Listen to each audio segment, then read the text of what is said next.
So, good day once again. So, this will be the continuation of Lesson 1, Operating System Fundamentals, Part 2. So, which is focused on about apps in application program. And at the same time, discuss the global and profile specific settings. To start with, no, both apps in application programs are software in both can be installed on various computing devices. An application program is a software designed to perform a variety of functions, whereas an app is software designed to perform a single function. Application programs are large and usually require a fair deal of system resources such as RAM and processing power. They are designed to be used with a mouse and keyboard, but apps are small and lightweight and are designed primarily for use on mobile touchscreen devices. Windows 10 refers to an application programs as desktop apps. For example, OneNote 2016 desktop apps refers to the installed application program, while OneNote refers to the app designed for the touchscreen interface.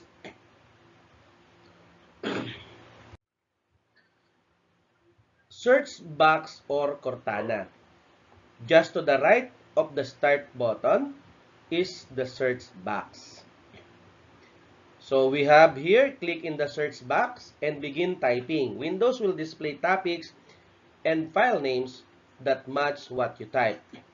When you first use Windows 10, the search box may display a circle icon and the text, "Ask me anything."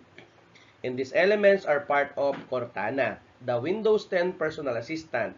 If you click in the box, the Cortana feature will open for initial setup. To use Cortana, you must sign into the system with a personal Microsoft account. And you can click "Not interested" to turn the feature off.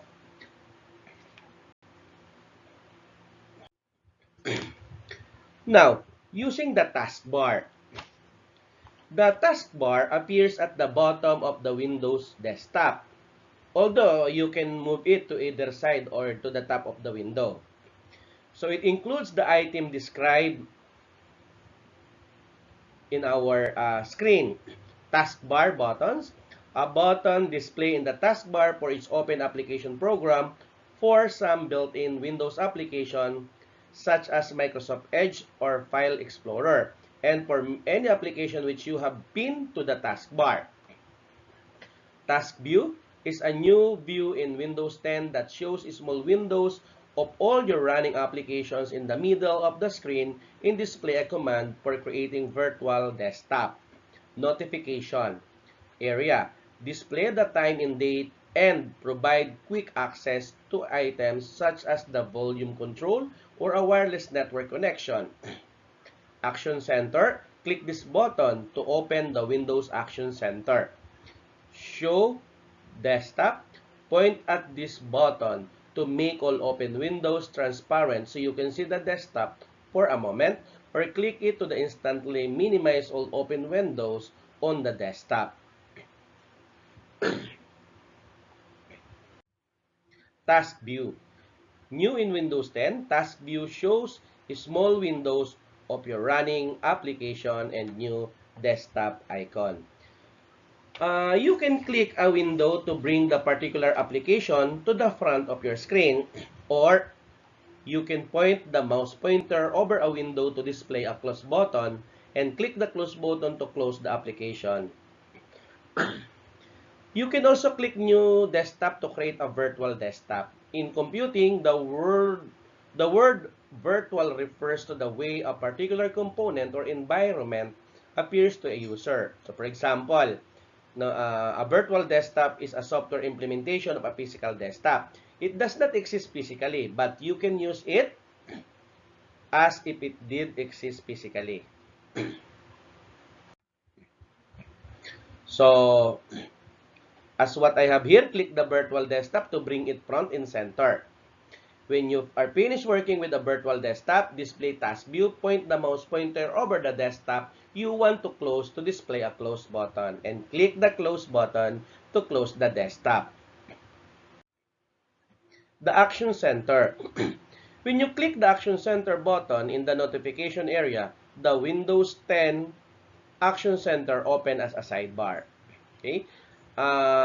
You can read and respond to notification access system setting through the Setting app.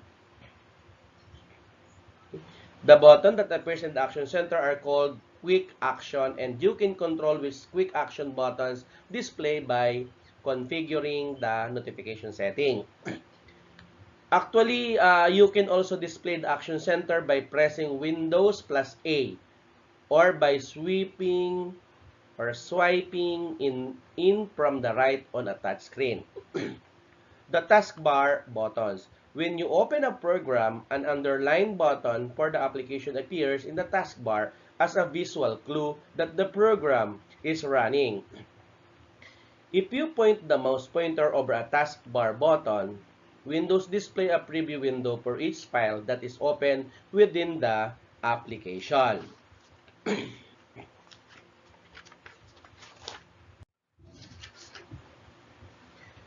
Global and profile specific setting. In operating system, OS are highly customizable, allowing you to create the type of environment you like to work in. And some settings are global, of course, meaning they affect all users' account on the system. Generally, global settings are related to hardware. So, for example, setting that affect screen resolution, power management options, date and time settings, installed printers, or whether to require a password when waking the computer are global setting.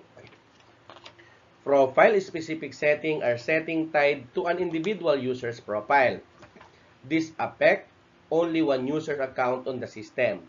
Items such as background pictures, screensavers, themes, and sound schemes, or whether to display the file extension in File Explorer are example of profile-specific setting.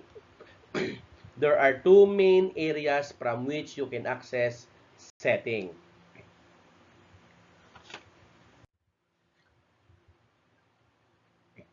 So the Setting app, you can configure several commonly accessed settings through the Windows 10 Setting app.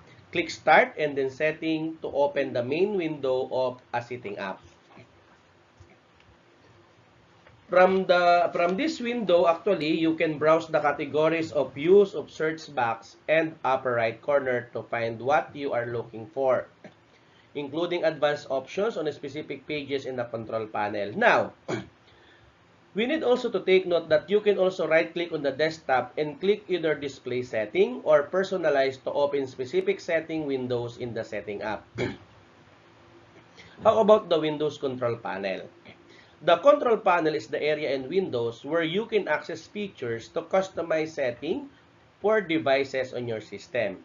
And you can access the Control Panel by right-clicking Start, then clicking Control Panel in the shortcut menu, or selecting an advanced feature in the Setting app. And this will be an example of my computer control panel. So the default view of control panel topics is category view, and the categories are described by system and security. Of course, it provides option for firewall settings, power option, and file history or backups. Network and internet, set up or modify how your system connects to a network or the internet and to share files with others. Hardware and sound, set up or modify device such as printers, speakers, and monitors. The program provides access to system management tasks such as installing and uninstalling programs. User accounts provides options for setting the computer app to be used by more than one person. Appearance and personalization. Customize your screen with screensavers, desktop backgrounds, and so on. Clock, language, and region. Change the format of dates, time, currency, or numbers to reflect regional standards or languages. And ease of access. Provide options for changing accessibility specification such as turning on voice recognition or altering visual displays. In clicking a category opens a particular page or window in the control panel. In each screen provides link to other pages. Click various links to drill down to the command or feature you want to access.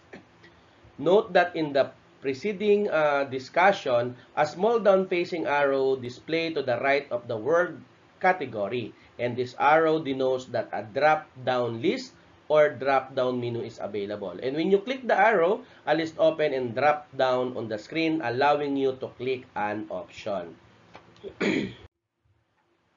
You can use this drop-down menu to change the display in the control panel from category to view either large icons or smaller icons. Then the large icon view is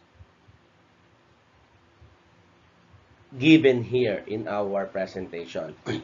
When you drill down to a page where you configure setting, you can use the various menu options on the page. Of course, click the power options, system setting page in the control panel. And we have 3 other types of menu option used in Windows. So we have radio buttons, we have check boxes, and command buttons.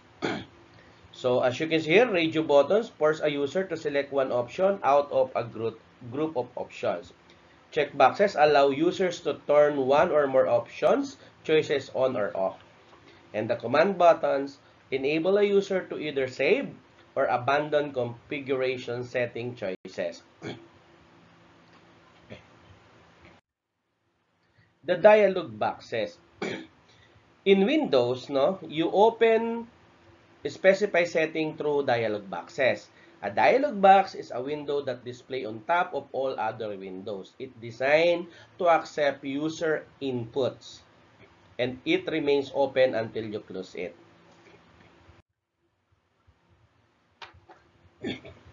Changing global setting.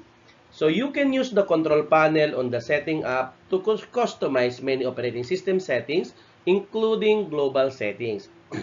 Some features, specifically those that affect how the computer functions or those that can affect other users, may not display in the control panel if you are using a system that belongs to a company or school domain. We need to take note that even if you have the ability to change certain settings, the options may not be readily available in the control panel. However, you can make these options available by clicking a link that says change settings that are currently available. In changing the screen resolution refers to the degree of clarity with which text and images appear. Because screen resolution is measured by the number of pixels or dots that the screen can accommodate, and the measurement are given as width by height. So for example, a resolution of 1024 by 768 displays. It means to say that 1024 pixels horizontally on the screen and 768 pixels vertically. And most display work best at their maximum resolution setting, and most systems are automatically set to use the highest resolution setting. However, you have the ability to adjust the resolution. If you reduce the resolution, items displayed on the screen will appear bigger, but you may not be able to see all the items on the screen. The screen resolution is global hardware setting, and you can access the resolution setting on the advanced display setting windows in the setting app. And you can also access it from display screen resolution page in the control panel. Changing password protection. By default, Windows 10 systems are configured to require a user to re-enter the log-on password when waking the system from sleep.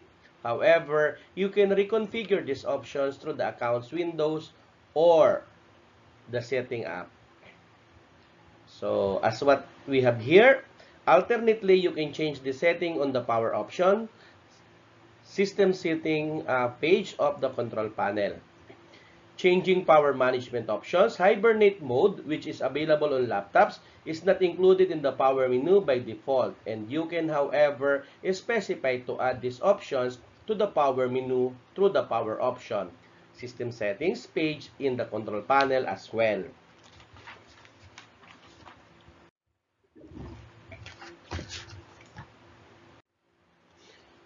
Customizing profile-specific setting. Profile-specific settings allow you to customize the look and feel of your PC to make your working environment truly yours. Changes that you make to these settings are saved with your profile and do not affect other users on the same computer. In customizing the desktop display, you can customize your desktop by changing the background picture, configuring a screensaver, changing window colors, applying themes, and configuring sounds. So to access this customization setting through the Setting app, use one of the following options. Click Start, Setting, Personalization. Or you just simply right-click an empty area on the desktop, then click Personalize.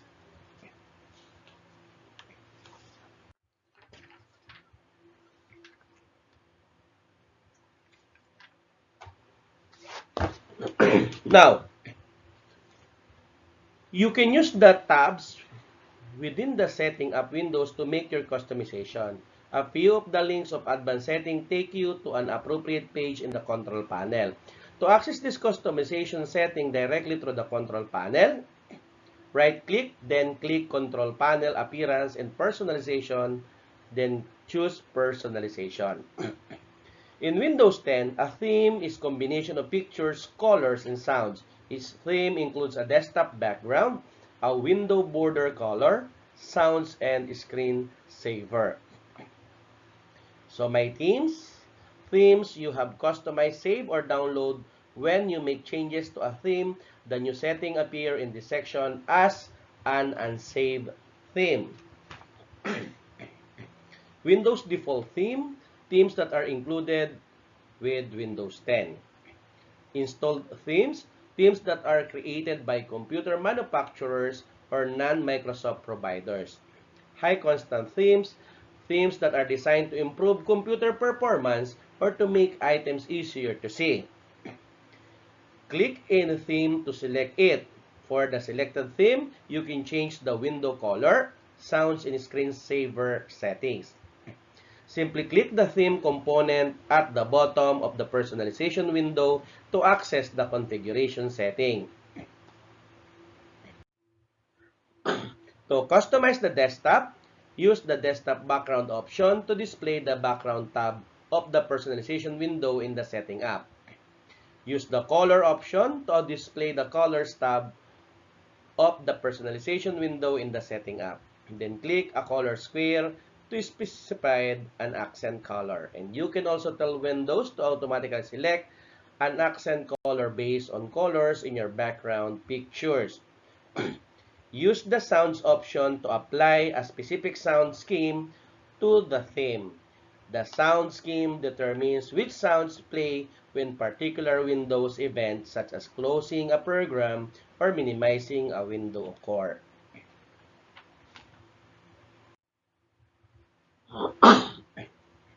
Okay, so again, use the sounds option to apply a specific sound scheme to the theme. Use the screensaver to select and apply a screensaver. If the screensaver includes configurable option, you can set those too.